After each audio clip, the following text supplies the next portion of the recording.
I'm David Kelley, President and CEO of Chakana Copper. Chakana Copper is a junior exploration company working in Peru. We have a very exciting discovery at our Soledad project. It's high-grade copper, gold, and silver hosted in tourmaline breccia pipes. We put a resource out in January with 191,000 ounces of gold, 11.7 million ounces of silver, and 130 million pounds of copper in a very small part of the deposit. It represents only 15% of the targets defined on the project. So there's huge potential to grow this discovery with additional exploration. And we're happy to tell our listeners about the potential of the Soledad project and everything we've learned about it in the last 4 years. David, thank you very much for the introduction. Nice to see you again. We spoke just after you put out your first initial resource in January, and so kind of 3 months have passed since then, and I'm really looking forward to getting an update on the company, on the work that you've done since then. Well, thank you, Merlin. It's always a pleasure to talk to you. We've been real busy on the project with geophysical surveys. In fact, today is the day that we're finishing our geophysics. It's been running continuously for the last 6 months. We've been running two different types of surveys. We've been doing gradient array IP, which is really kind of a very rapid mapping technique. It's great for identifying structures, and we've seen this very clear picture emerge on what's controlling the location of these breccia pipes with the gradient array. And then we've been following that up with what we call offset IP. It's a form of 3D IP. You basically get a block model of resistivity over a defined area. And so what we've done is to go in, and I think we ended up with 35 or 36 individual IP, offset IP surveys over discrete target areas on the entire project, the entire extent of the tourmaline breccia pipe field. And that data will be, brought in with all of our other data sets: magnetics, soil geochemistry, rock geochemistry, alteration mapping, all of the different data sets that we've generated. And that will culminate with the targeting workshop that we're going to have at the end of May. Goldfields will be participating in that, so we're really excited to get to that point. I'll come on to that workshop because that sounds really interesting. But let me just kind of backtrack a bit. Just on the gradient array IP, you say the survey has kind of given you a good indication of why the breccia pipes occur where they are, and is that because you can see does the gradient array IP give you a handle on structure, the subvertical structure, and is it at the intersection of structure that you get the breccia pipes, or what else? If it's not that, what is the control on the location of the breccia pipes?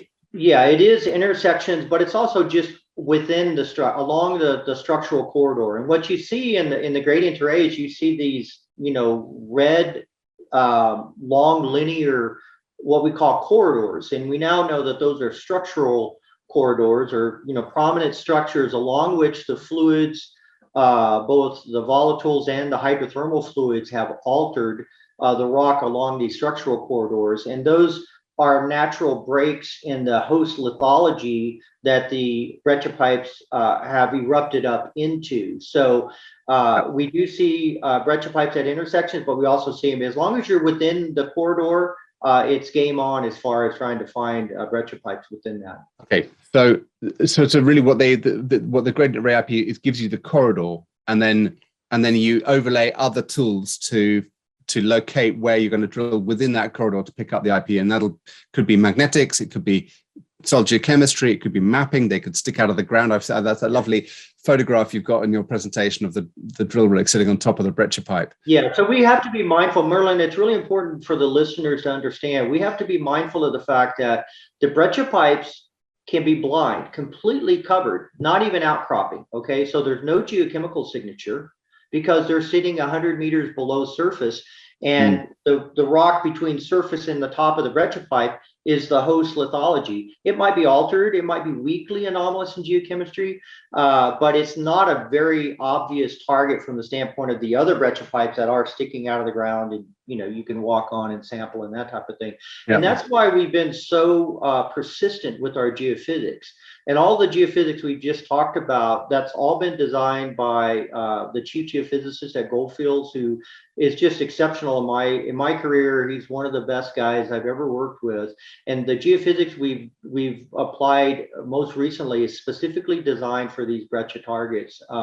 So I'm super excited to go forward and test targets that aren't the ones that are sticking out of the ground. We've got plenty of those, and those are really obvious things. Of course, those are going to rank high, and we'll be testing those. But now we've got this tool that we've applied that's going to tell us where these blind targets are, and that's really exciting. Well, so you get another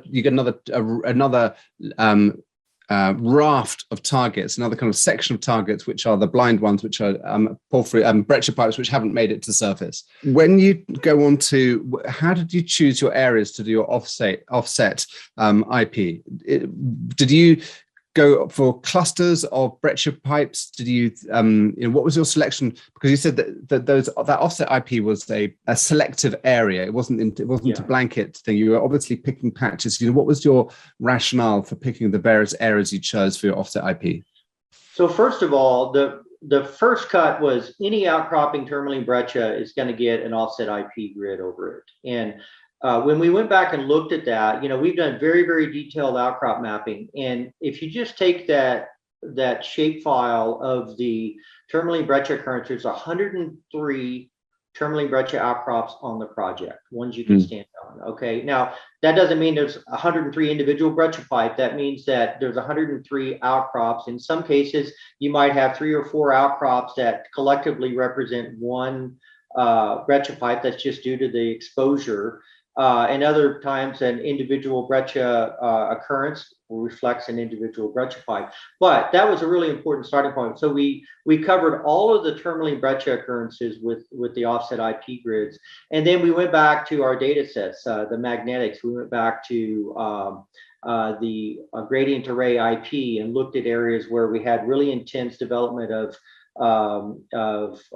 chargeability and conductivity, and said, well, that's an interesting area. Even though there's no outcropping breccia there, that needs to be surveyed in addition to that. So it was really just putting all of our targets on the table and then making sure that we covered all of what we considered to be the most prominent areas, including these structural intersections you've mentioned, these long linear trends of multiple breccias, like in the Wankarama area, which is multiple breccias exposed at surface. We call it a complex. We made sure that all of those areas are covered. And how much of the area did you actually end up covering? Because 103 outcrops and the structural corridors and you name it. It sounds as if there's quite a lot that was covered in the end by the offset IP. And did you start off with the gradient array IP? Did you do that for 3 or 4 months and then have a break, reinterpret, and then kind of go back? And then how did that process work? Yeah, I think it was about 2 months of gradient array surveying over the entire 12 square kilometer extent of the tourmaline breccia field. It's about 4 kilometers by 3 kilometers. So we covered that in its entirety, and that took about 2 months. We produced the results from that and integrated it with our other data sets, and then came back and designed the individual offset IP grids. And there's a really useful map that shows the gradient array results overlaying with the individual offset IP grids. And I would say probably about 50% of the area covered by the gradient array is covered by the offset IP, something like that. Okay, that's thank you. That's really helpful. And you talk about resistivity and chargeability. What are the kind of the signatures of these pipes? Are they resistive because of the silica? Are they chargeable because of the sulfur, the metal content? What are they kind of the key features? Yeah, so the host rock is resistive, except when it's altered, it becomes more conductive. And then the breccia pipes themselves are very distinct conductive features and chargeable features. Okay, and that has to do with the sulfide content. in the breccia pipes. And as you know from your work in porphyry exploration, IP is traditionally designed for detecting disseminated sulfides, like you might have in a porphyry type of system. They're not ideal. It's not an ideal approach when you have massive sulfides. And for massive sulfide exploration, like VMS exploration, people prefer to use electromagnetics or EM as the tool. Yeah. And you've seen the drill core. You know, last year we hit a 12-meter massive sulfide intercept inside one of these breccia pipes. And so that's why we still have a little bit more work to do on the geophysics, and it's selectively apply EM in areas where we think we can hit more of this massive sulfide, because you know that one intercept that we had 27% copper and 960 grams of silver over that 12 meters, just spectacular, almost pure chalcopyrite. So we do have to consider the other type and whether or not our IP is reflecting those type of targets. We may have to apply a different technique in that case. You mentioned this targeting exercise you've got. You said in a few weeks' time you're going to get. I can't remember what you said. You said you're going to get a bunch of guys together. Is that going to be in Peru? Is that going to be in Lima? Yeah, we'll spend a day. This will be done in conjunction with Goldfields. They're, you know, that's one of the great things about Goldfields. They not only brought capital to the project to allow us to do the types of things we've been doing, but they brought, you know, tons of technical resources, including their geophysics team. They have some very talented explorationists, and this workshop will be pulling together their team with our team. We'll spend a day at our core facility doing project presentations and overviews, really trying to bring everyone up to a level playing field in terms of our state of knowledge of the mineral system and the potential. And then we'll spend 2 days going through all the data sets. We have 122 defined targets to date. And I think, you know, with the latest geophysics that's just been completed, you know, that's going to change those numbers a little bit, but it's going to be something like that. It might be 135 targets or something like that. We've only tested 18 of those targets to date, which is, you know, roughly 15%. And from that, we've put out that initial resource. So I like to refer to this as an initial resource, not a maiden resource, because oftentimes a maiden resource is, you know, a single deposit. You drilled it out with, you know, sparse drill density, and you kind of have a rough picture of maybe what 75% of the potential be. This is clearly not the case. Yep. We've only tested a few number of targets, and so that's why we want to really be aggressive on the exploration, because we don't want to start in on the development of the project when such a small portion has been explored. We'd much rather understand the big picture first and see how much this project and discovery can scale up. And if you've got 122 targets, which you can see from the existing geophysics and from the mapping and the geochemistry, and you're doing this kind of, let's call it a systematic or comprehensive geophysical survey at the moment. Yes, there may be tweaks that can be done in the future with EM, but basically it's a pretty thorough going over you're giving it. What just kind of I would expect you to want to get out of this is for the geophysics to show depth potential and volume growth beneath some of your surface indications. So there might be some blind targets which you hadn't identified,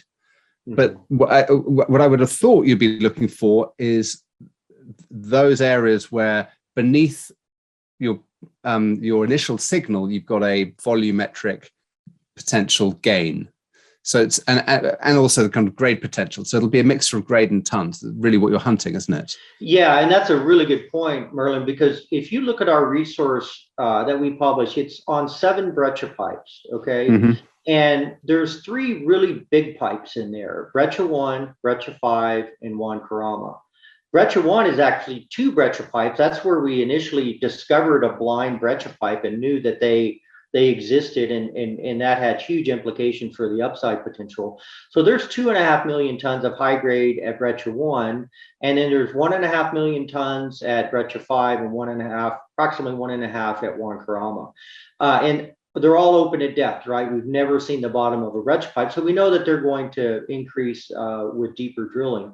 But The other 4 breccia pipes are relatively small, and you and I have talked about this in the past. The mining engineers tell us that they're big enough to mine. Don't worry about that.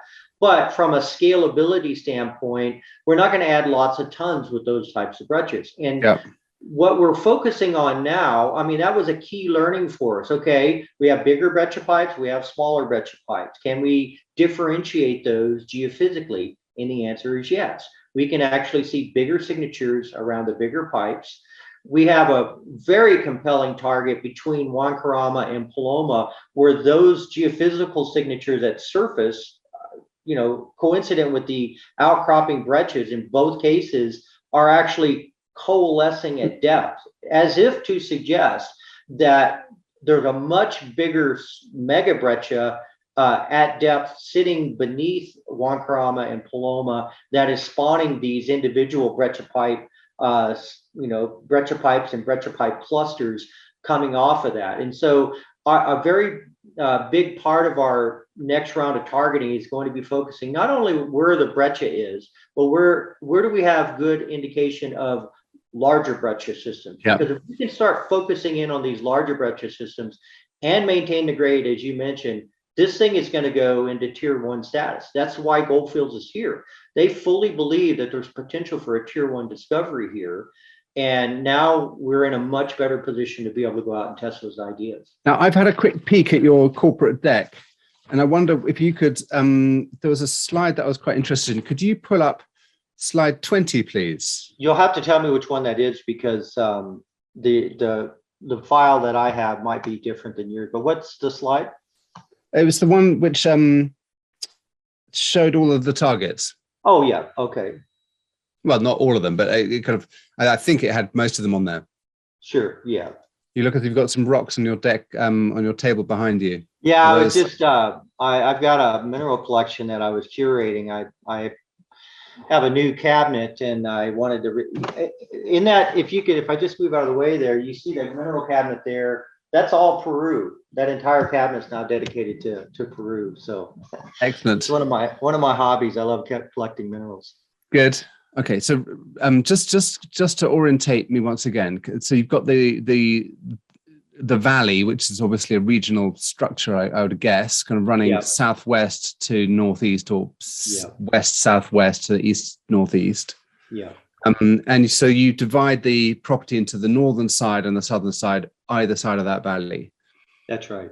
You were talking about a Huancarama. Where's that? Huancarama sits. Are you able to see my mouse here, Merlin? Yes. Okay. So Huancarama sits right here. It's all of those red stars are all outcropping breccia pipes associated with the Huancarama breccia complex. And then this trend up here, this long linear trend here, this is the Paloma trend. Okay. And right in the middle here is where we have the coalescence of the geophysical signatures coming together at depth. And so this green star here represents one of our mega breccia targets. It's this idea that these breccias at surface are coming off a much larger breccia system at depth. Oh, I love it. Mega breccia. It's like that. It had in the 70s. You had Jaws, and now you've got the Megadon. First resource was from the breccia. Now we're going to go for the mega breccias. And so you got another green star to the north. Yeah. Yes. Yeah. Two more there. Yeah. Yeah. We've always thought that breccia 5, which is here, that's in the resource, and breccia 6 also in the resource. We've always thought that these were related to something in between those two areas. There's a very prominent structure that comes up here. And so this is a key area of interest. And then we also have a lot of breccias associated just to the east of breccia 5 and vein breccias and this type of thing. Some of this is also related to looking at the magnetics data that we have for the project. But those are the 3 really obvious mega breccias that we've seen to date. And we have other areas that no doubt after this targeting workshop, I think we'll end up with more of these as well. When you've got 2 breccias which you think are linked, coalescing at depth, do the breccias have similar mineralogy, or can you kind of, is it a geophysical connection, or is it kind of a geological connection that you see that the two breccia styles are so similar, even though they might be whatever that is, 750 meters, 500 meters apart? Yeah. Yeah, the breccia pipe, the mineralogy is overall is similar, but what's different is if the breccia pipe is exposed at surface, then you know it's been eroded to some extent, right? Now we have breccia pipes where the very tip of the breccia pipe is exposed, and we know that because the dominant outcrop is the wall rock. It's not the breccia. And then we've drilled beneath and found the breccia pipe. It's a completely intact, preserved breccia pipe that was just initially exposed. And then we have the breccias, like with the drill rig sitting on top of it, that's been eroded to some depth. We don't know. Maybe 100 meters has been eroded off of it. Maybe 200, maybe 250. We don't really know how much has been lost to erosion. So the big difference we see very strong zoning in these breccia pipes. It's basically an epithermal gold deposit sitting on top of a copper deposit in its entire preserved form. If you've eroded off the top part of the breccia pipe, well, then you're dominantly left with the copper dominant mineralization, much lower levels of gold related pathfinder elements. We get the complete suite of pathfinder elements: arsenic, antimony, silver. We get a distal manganese signature that's very distinct. So we have to interpret the mineralogy and the metal zoning in that context. Yeah, interesting. Okay, and you say that you haven't tested the roots of these systems, so one could expect copper down. You haven't tested the limit of the copper mineralization at depth. No, we've never seen the bottom of a breccia pipe yet. We've drilled 900 meter plus holes, like up at breccia 6. There's a big deep breccia that sits beneath that skinny little breccia pipe that's exposed at surface, that's in the resource, decent grade. But there's a huge breccia that sits beneath that, and that's, we've never seen the bottom of that. We simply deviated out of the side of the breccia, and it was still the same breccia that that we had seen in much shallower. So we don't know how deep these breccia pipes go. I mean, in Chile they've been documented down to 2 kilometers. My guess is our breccia pipes probably bottom out somewhere around 1 kilometer to 1.5 kilometers would be my guess, but we don't really know yet. As you mentioned, we haven't really tested the limits of the system yet. So really interesting. Perhaps more of kind of geological interest than perhaps economic at this stage, but still interesting. Well, that's correct. Yeah. Now, just looking at that map, and before we drop the screen, can you just? You had access problems on the. You had more access to the north than you did to the south. Are you able to drill? So many questions. Are you able to drill in the south? When are you drilling in the north? And I can see a mega gold anomaly as well. So three things, perhaps one at a time. Yeah, so let me just explain this black outline here. That's our overall property position, okay, that we control through 3 different commercial agreements. We've zoomed in here to just feature the targets, but if we were to zoom out, you'd see a much larger land position. But that land position was built over time. We initially started with about 1,000 hectares on the north, the very far north. And then we acquired an additional, I think it was about 600 or 700 hectares immediately south of that, taking us down to the valley bottom. And then we expanded to the south in a 3rd agreement. And the way permitting works, we already had an existing drill permit on the northern 25%, the original 1,000 hectares. And by expanding our land position, we then had to expand our permit. Okay. And that's just a process you have to go through in Peru. We're fully permitted on the north half, from the valley bottom to the north. There's 84, or it says right there, there's 85 targets on the north side. 18 of those have been tested. It's fully permitted. We can drill anywhere we want on the north side. We're about 60% of the way through the permitting process on the south side. We have full surface access. All of these targets have been defined by geophysics and mapping and sampling and that type of thing. The drill permit is expected by the end of the year, and then we'll be able to go and drill test the targets on the south side. But what's really important to point out here is on the south side, we do have classic tourmaline breccia pipes, the Compañero complex shown in the far southwest there, 14 grams gold right at surface in a channel sample on one of the breccia pipes, copper oxide staining on the pipes. We know that we're going to continue the discovery track record on the south with breccia pipes, but also we have this feature that we call the mega gold anomaly. And it is a truly impressive soil gold anomaly. It's one of the most impressive soil gold anomalies I've seen in my career. The heart of the anomaly is about 1.8 kilometers by a kilometer, and it's continuous. It's a totally different type of signature than we see on the north side, which is really each breccia pipe is a point source for generating anomalous soil. So you get kind of this, bullseye type of response. On the south side, this mega anomaly just is very broad, continuous feature. And I've got a slide if you'd like. Yes, please. Let's go to that. Before we get slide fatigue, let's have a look at this one. Yeah. I've got a great slide that shows the coalescence of the geophysical signatures too in the mega breccia if you wanted to see that.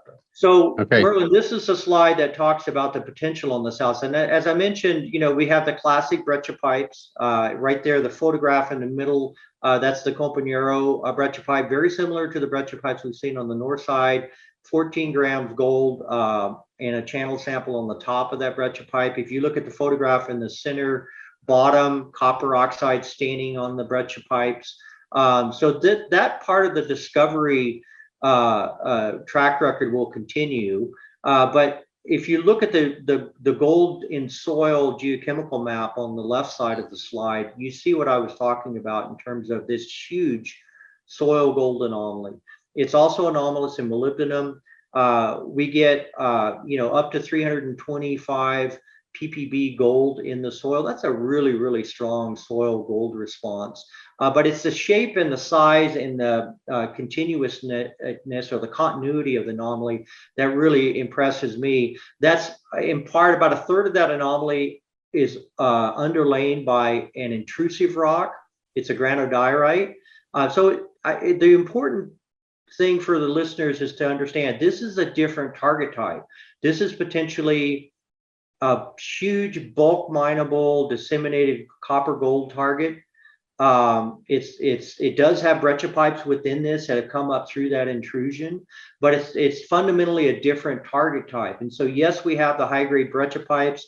We think there's potentially more than 100 of these breccia pipes on the project, which that in and of itself is huge in terms of if we can continue our discovery success rate that we've developed so far and continue to add these high-grade breccia pipes, that's going to be, a project defining a style of mineralization that you can go after. But in addition to that, we have this geochemical signature, and I can tell you the size of that anomaly, that's about the same size as the Piorina pit to the north. This is a big, big feature. It's very strong. And after, I'm a geochemist by training. I've been doing this for a long, long time. And that's a very impressive anomaly.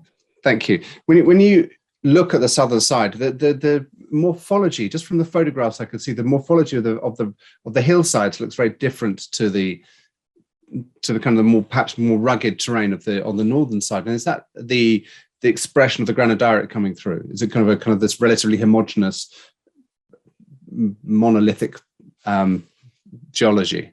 Yeah, exactly. The intrusive rocks are much less resistant to erosion. The breccia pipes themselves generally, if the erosion's gone down to that level, they express themselves as some kind of a geomorphological feature. Whereas the granodiorite is it's a slightly porphyritic, medium-grained granodiorite, which erodes fairly recessively. So that's why there's so much soil developed on the south side, the north-facing slope of that south side, and it's why there's not much outcrop there. So, in reality, geochemistry was the best way to explore that part of the property because there's very little outcrop to go off of. And presumably, you'll have some drill holes going into that gold anomaly during the course of next year? Yeah, the plan, since we have so many targets on the north side, and we've got a great start to developing a high grade resource on the project, and we have full permit, full access. The plan this year is to go drill 10,000 meters on the north side, testing as many as 20 new targets. You know, we're not going to go back to any of the targets we've already tested. It's all going to be new exploration. And then we'll finish the permit for the south side, and then, you know, 10,000 meters of exploration drilling on the south side in 2023. And we think at the end of 2023, that's when we're going to know how big this project can scale up. Is it going to be a tier 1 discovery or a really nice tier 2 discovery? We certainly will have more resource potential to add to what we've already generated, which I think is significant in and of itself. The kind of grades that we have, including zones with massive sulfide, that's 90% chalcopyrite. You know, this is a very, very special project. But really, what our number one investor, our biggest investor in Goldfields, wants to see is how can this project scale up? Could this be a Goldfields type of size of a discovery? And so we're gonna do everything we can to answer that question. And just very simple maths. I know you said you might not do as many as 20, but if you did do 20, you're looking at about 500 meters per target. And typically, when you go into these things, do you put in kind of one inclined hole of 200 meters, and if it's good, then you put a second one in kind of 300 meters? Is that basically what you're? Yeah, we do that. You know, it depends on in each individual target area is a little bit different with access and proximity to you know, multiple platforms, and ideally you can come across from 2 different directions to try to get some feel for the extent. We're trying to really back off on the amount of meters per target because we have so many targets. We need to really be disciplined. And one of the important learnings that came out of our initial resource estimate that's now published in the 43-101 report was how much, you know, how many meters do we need to test a target? And then once we've made a discovery, how many meters do we need to drill it out? And we know we can get away with a lot less meters, which spreads the drill budget over a broader area, testing more targets. So that's the goal that we have now, is to be more disciplined, try to get each target tested with as little as 500 meters. If it's mineralized, then we can move on, because what we can do now, Merlin, with the benefit of having done the resource estimate, we can look at it in really simple terms. And it can be as simple as this. Okay, we have about 7 million tons, 7 breccia pipes. And we have 120, we think we have over 100 breccia pipes. Okay, so if we got 7 million tons, roughly 650,000 ounces gold equivalent out of the 7 breccia pipes, if we go and explore 100 breccia pipes, and we have a 50% success rate, which is about where we're at, you know, we potentially could have 50 million tons of high grade breccia mineralization, based on the type of mineral breccias we've already discovered. Now, what if we hit mega breccias? What if the breccias coalesce into much bigger bodies and we can maintain that same grade profile? Well, that's where the math starts to really go crazy, because you start thinking, well, if you could get 50 to 100 million tons of this high grade mineralization in the setting that we're in, an active mining district with great access and infrastructure, that's where this project gets really exciting. Yeah, I like the logic. It's that makes perfect sense. Obviously, what you want to be doing, and it comes back to your targeting exercise, is getting a handle on the biggest volume closest to surface. Yeah. So the larger the target is, the better the grade is closer to surface. It's all that's going to do is improve your ounces per vertical meter, which is a kind of a key calculation really on the numbers of development you've got and the ounces per vertical per meter. You want to have as fewer developments as possible with the most amount of ounces coming out in the shortest amount of time. Peru. It's getting mixed headlines. I mean, I often hear that it's the people that know it say it's still a mining country. It'll always be a mining country. It's such a huge contributor. And then from the outside, you hear some kind of eyebrow-raising stories. So can you just kind of give us an update of what you're seeing and feeling in Peru at the moment? Yeah, I mean, we're very bullish on Peru. We know that it's a mining country and it's going to remain a mining country. And I say that because it's currently #2 in the world in terms of copper production. It's #1 in Latin America for gold. And all the big players are there, right? It's a well-established mining industry that underpins the economy of Peru. It's really what's pulling Peru through the pandemic right now, because tourism is still way down, agricultural production is still way down, but mining continues to pull its own weight. So I think that's going to continue, but there's no doubt there's going to be bumps in the road. We're seeing those bumps now. I hate to see those headlines as well. I was very encouraged to see that Newmont is being very bullish on their view of Peru. They bought out Buenaventura and Sumitomo at Yanacocha, and they're working on a plan to invest $2 billion in their Yanacocha sulfide project that includes the ability to process refractory sulfides. That'll be really important for the country to move into that state. That's basically going down the path that Nevada went down, right? The ability to handle those complex ores. It requires lots of investment. They have the expertise. They're bullish on Peru. So I think that's a really good sign. If you're looking for an indication that Peru, it does have a bright future, I think that's a good one to look at. Thank you. That's a really useful reminder, kind of a concrete, real world example of big money going in. And in terms of permitting, you just a simple thing. You said you're going through your drill permits. Is it the same process that it always has been with kind of the public consultation and it just takes time and it's a process? Or are the institutions you're dealing with reluctant to make decisions because of uncertainty in the kind of political sphere above them? Yeah, nothing has changed in that regard. We just got our observations, which is part of the process. You submit a permit, and they send back to you a list of observations of things they want to address. Things related to mostly environmental related things, source of water, containment of drill fluids, size of platforms, that type of thing. And you go through, and we just got those back within the time frame that we had expected. So nothing has changed in terms of the regulatory environment. It's all still the same.